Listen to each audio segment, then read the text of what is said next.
le frère de Jésus-Christ, oui, le frère du Seigneur des rois. Dieu soit loué. Jésus-Christ est le roi, pas n'importe quel roi. Jésus est le Seigneur des rois. Jésus-Christ est le roi, pas n'importe quel roi. Jésus est le Seigneur des rois. Je vis dans la paix de Jésus-Christ, dans la paix du Seigneur des rois. Je vis dans la joie de Jésus-Christ, dans la joie du Seigneur des rois. Je vis dans l'amour de Jésus-Christ, dans l'amour du Seigneur des rois. Dieu soit béni. Jésus-Christ est le roi, pas n'importe quel roi. Jésus est le Seigneur des rois. Jésus-Christ est le roi, pas n'importe quel roi. Jésus est le Seigneur des rois.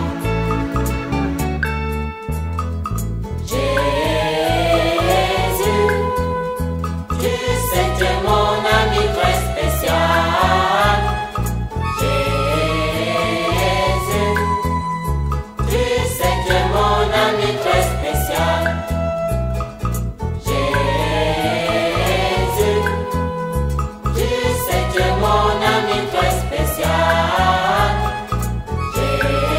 Jésus, tu sais tu es mon ami très spécial. Car Seigneur, quand tu me parles, mon cœur se remplit d'espérance. La tristesse et les soucis, tout disparaît en un clin d'œil. Car Seigneur, quand tu me parles, mon cœur se remplit d'espérance. La tristesse et les soucis, tout disparaît en un clin d'œil. Jésus, tu sais tu es mon ami très spécial. Jésus, tu sais tu es mon ami très spécial. Jésus, tu sais tu es mon ami très spécial. Jésus, tu sais tu es mon ami très spécial. Car Seigneur, en ta présence, mon cœur se remplit de bonheur. Je suis sanctifié et même je reçois ta splendeur. Car Seigneur, en ta présence, mon cœur se remplit de bonheur. Oh oui, Seigneur. Je suis Ta présence, c'est pour moi un véritable trésor. et Comme même tu es je beau, tu reçois es ta le plus beau, splendeur. Jésus. Jésus, Jésus-Christ, pour moi ton nom est le plus beau. il est le plus beau. Jésus, Oui, Jésus-Christ, pour moi ton nom est le plus beau. il est le plus doux, Jésus. Jésus, Jésus-Christ, pour moi ton nom est le plus doux. il est si doux, Jésus. Jésus,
Frères et sœurs, bonjour et bon dimanche.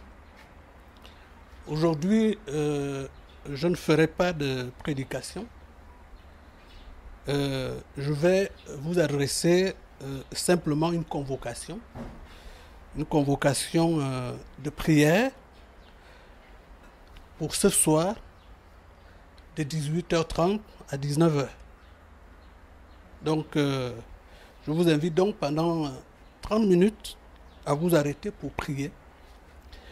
Le sujet de prière, bien entendu, est relatif à la situation de crise sanitaire que notre pays traverse. Cette situation que tous les pays du monde connaissent et qui a conduit donc à la fermeture des lieux de culte.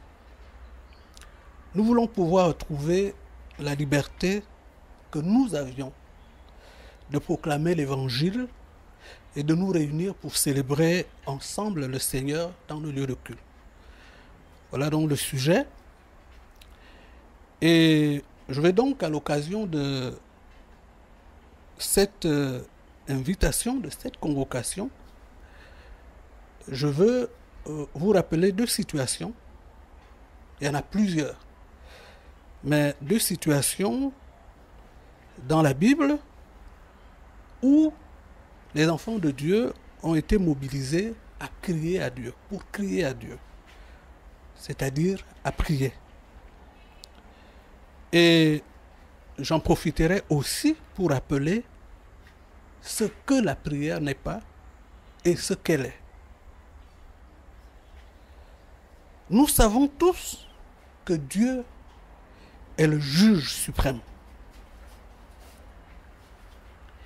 Il y a deux choses importantes à savoir en ce qui concerne Dieu quand nous allons vers lui pour prier.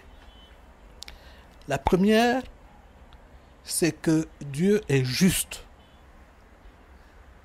La justice n'est pas une qualité de Dieu qui peut varier en fonction des circonstances, mais la justice est sa nature. Elle est la nature de Dieu. Dieu ne varie pas. La Bible nous dit qu'en lui, il n'y a aucune ombre de variation, parce qu'il est le Père des Lumières. La Bible dit que le trône de Dieu est fondé sur l'équité. Le psaume 89, versets 14 ou 15, ça dépend de la version que vous avez, dit ceci: la justice et l'équité sont la base de ton trône. La bonté et la fidélité sont devant ta face.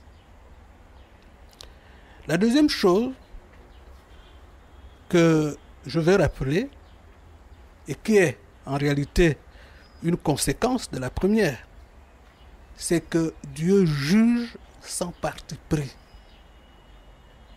Il ne fait pas de favoritisme. C'est ce que Romains chapitre 2, le verset 11 rappelle. Il est écrit ceci: car Dieu ne fait pas de favoritisme.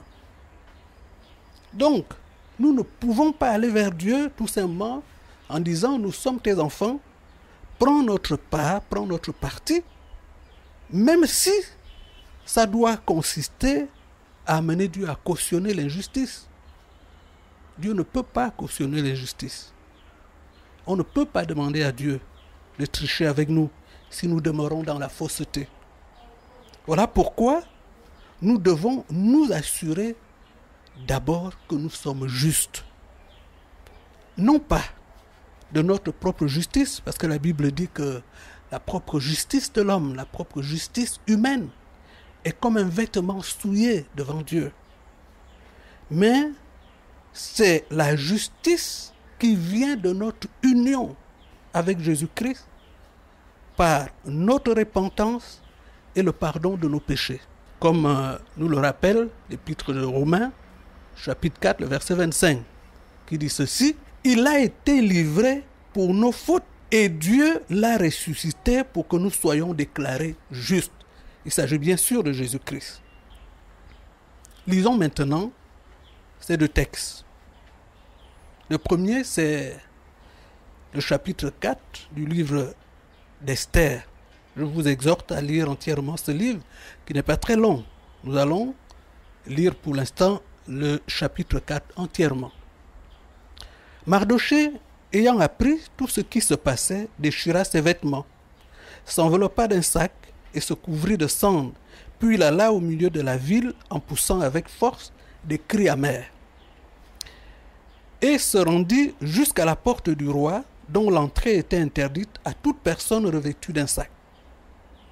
Dans chaque province, partout où arrivait l'ordre du roi et son édit, il y eut une grande désolation parmi les Juifs. Ils jeûnaient, pleuraient et se lamentaient, et beaucoup se couchaient sur le sac et la cendre.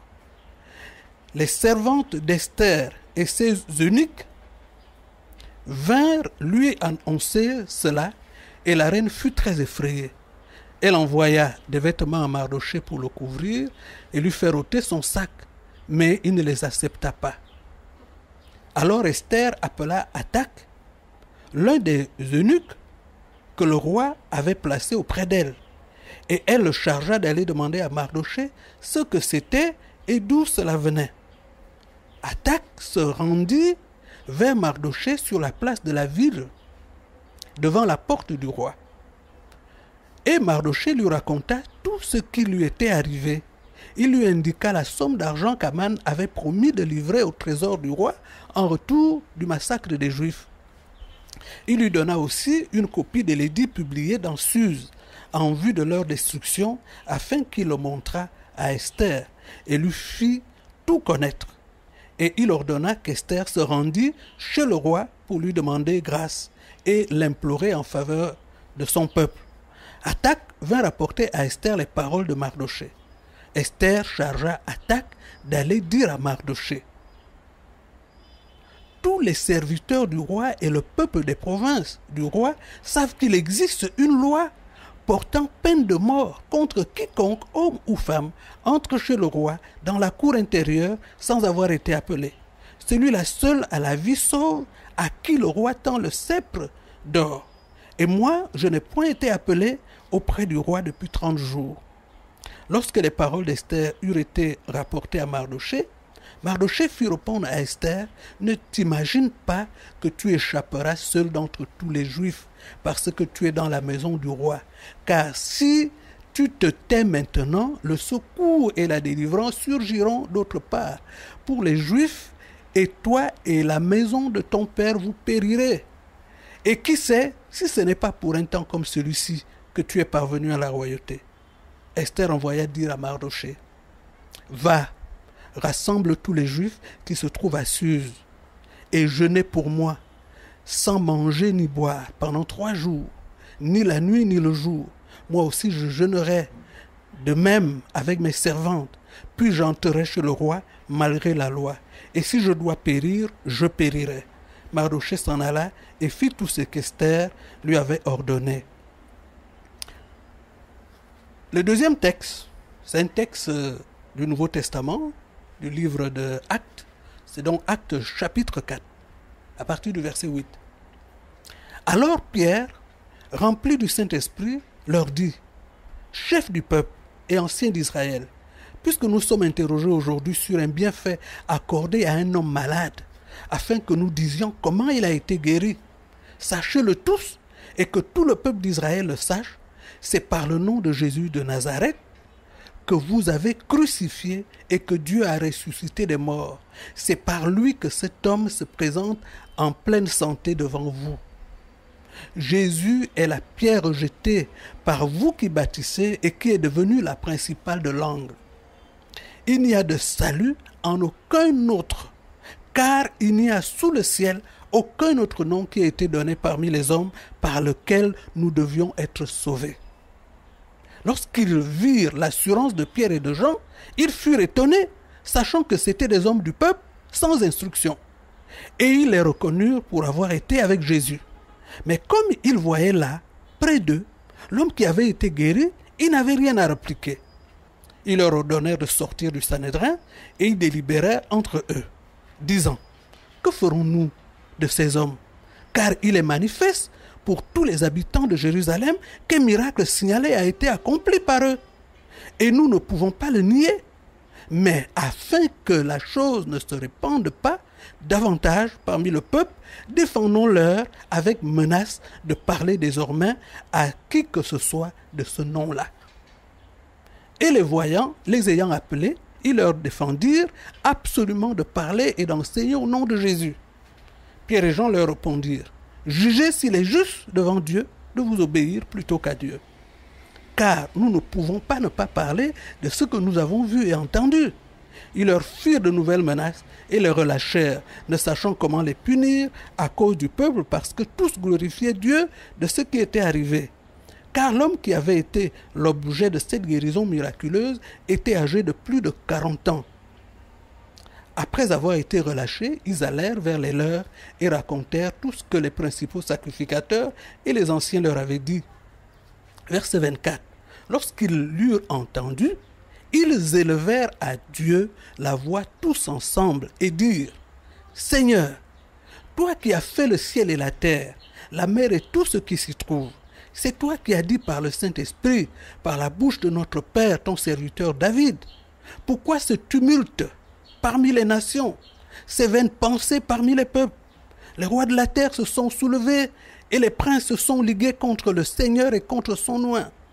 En effet, contre ton saint serviteur Jésus, que tu as oint, Hérode et Ponce Pilate se sont ligués dans cette ville avec les nations et avec les peuples d'Israël, pour faire tout ce que ta main et ton conseil avaient arrêté d'avance.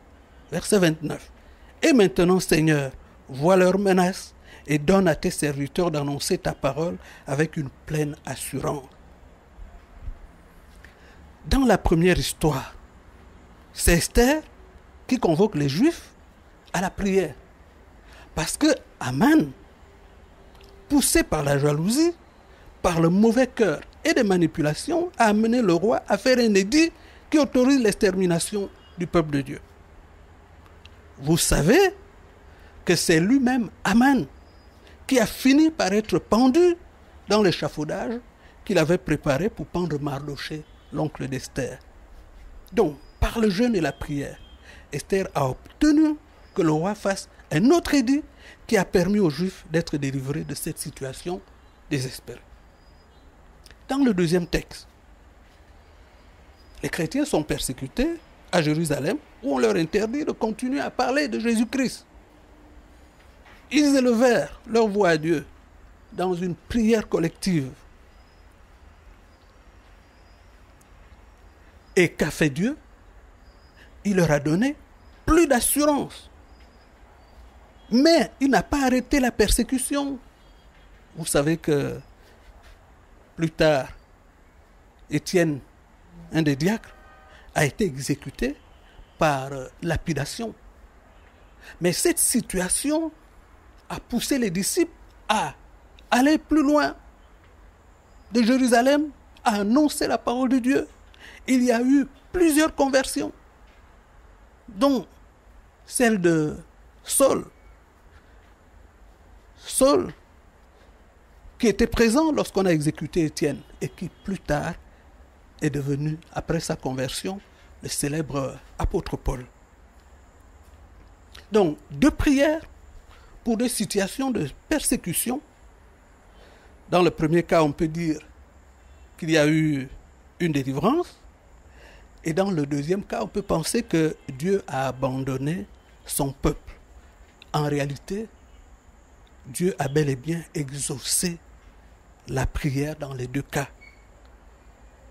Vous voyez comment les disciples ont prié? Ils n'ont pas prié pour arrêter la persécution. Ils ont prié pour avoir plus d'assurance. Et ils l'ont eu. Parce qu'ils ont saisi la vision de Dieu. Ils ont saisi la pensée, la volonté de Dieu en ce moment-là. La prière, frères et sœurs, ce n'est pas forcer la main de Dieu pour faire ce que nous voulons. La Bible nous dit que Dieu fait ce qu'il veut. Il est au ciel et il fait ce qu'il veut, uniquement ce qu'il veut. La prière consiste à aller auprès de Dieu pour connaître sa volonté et prier conformément à sa volonté. à demander à Dieu de nous faire justice. Parce que c'est lui, le juge suprême. Si cette situation que nous trouvons frustrante, parce qu'il est effectivement frustrant de ne pas pouvoir nous retrouver, mais si cette situation est juste, juste ne veut pas dire agréable, juste veut dire conforme à la volonté de Dieu. Si elle est juste, Dieu nous donnera la capacité de la surmonter, de nous adapter et de vivre en paix. Mais si elle n'est pas juste, selon lui, il nous en délivrera. Les jugements de Dieu sont parfois déconcertants. La Bible nous rapporte une histoire où Dieu a suscité les Assyriens pour battre, entre autres peuples, pour battre Israël. Parce qu'il voulait corriger Israël. Mais nous voyons par la suite que Dieu sanctionne cette nation. Il sanctionne les Assyriens. Parce que cette nation a pris orgueil de cette victoire, de cette domination, comme si c'était son propre fait. Je vais lire quelques extraits du livre d'Ésaïe, chapitre 10, qui rapporte cette histoire-là. Je vais lire quelques extraits, le verset 5 du chapitre 10 et le verset 6. « Malheur à l'Assyrien, verge de ma colère, la verge dans sa main, c'est l'instrument de ma fureur. Je l'ai lâché contre une nation impie, je l'ai fait marcher contre le peuple de mon courroux, pour qu'il se livre au pillage et fasse du butin, pour qu'il le foule aux pieds comme la boue des rues. » Verset 12. « Mais quand le Seigneur aura accompli toute son œuvre, sur la montagne de Sion et à Jérusalem, je punirai le roi d'Assyrie pour le fruit de son cœur orgueilleux et pour l'arrogance de ses regards hautains. Car il dit, par la force de ma main, j'ai agi, par ma sagesse. Car je suis intelligent, j'ai reculé les limites des peuples, j'ai pillé leurs trésors, et comme un héros, j'ai renversé ceux qui siégeaient sur des trônes. » Verset 15. La hache se glorifie-t-elle envers celui qui s'en sert? Ou la scie est-elle arrogante? Dieu a une vision plus large que la nôtre.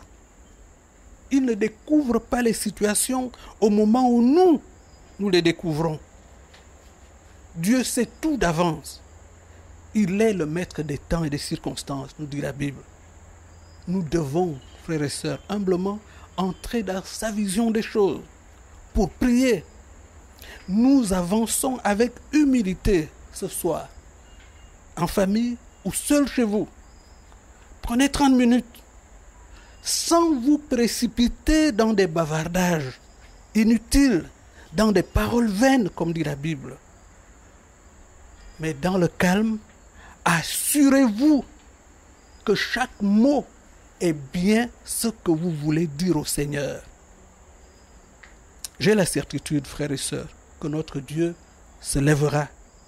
Et vous savez que lorsqu'il se lève, c'est que notre cause est entendue. Le roi David disait dans un des psaumes, « Je lève mes yeux vers les montagnes. D'où me viendra le secours ?»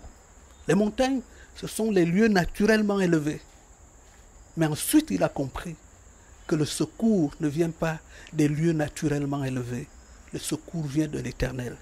Et il s'est donc écrié, le secours me viendra de l'Éternel. Le secours nous viendra de l'Éternel.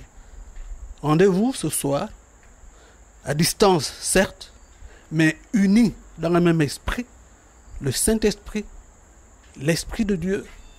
Hâtez-vous de rentrer chez vous avant ces moments, 18h30, 19h.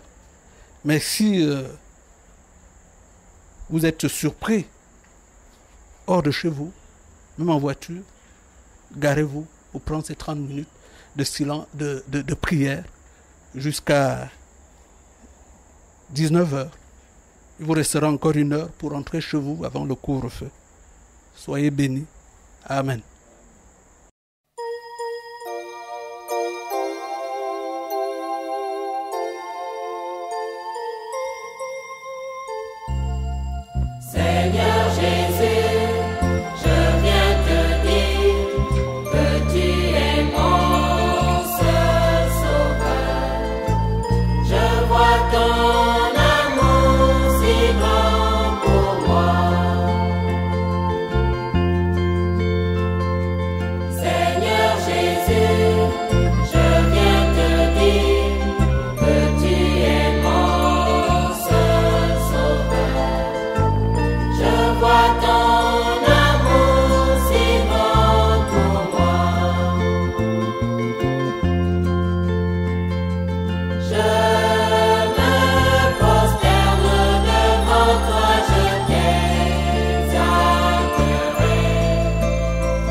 amour si grand pour moi.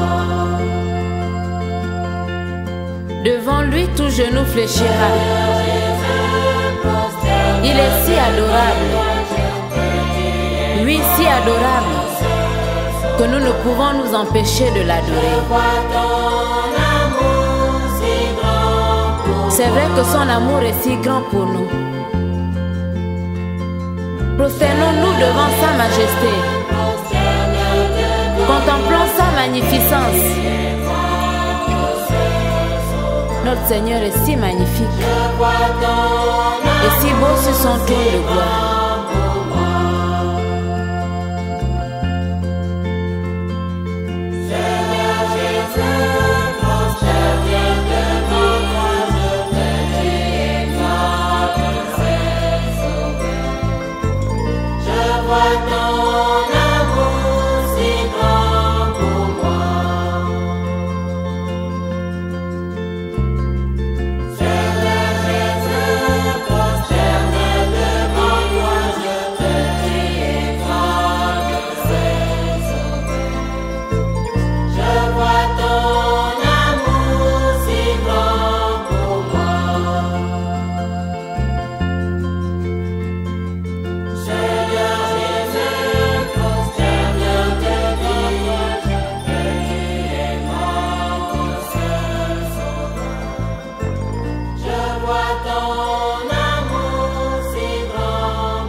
J'ai besoin de toi, j'ai besoin de toi, j'ai besoin de toi, j'ai besoin de toi, j'ai besoin de toi, Jésus, j'ai besoin de toi, mon cœur te recherche, j'ai besoin de toi, Seigneur, j'ai besoin de toi, Seigneur, mon cœur te recherche, j'ai besoin de toi.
C'est vraiment beau d'être en présence du Seigneur.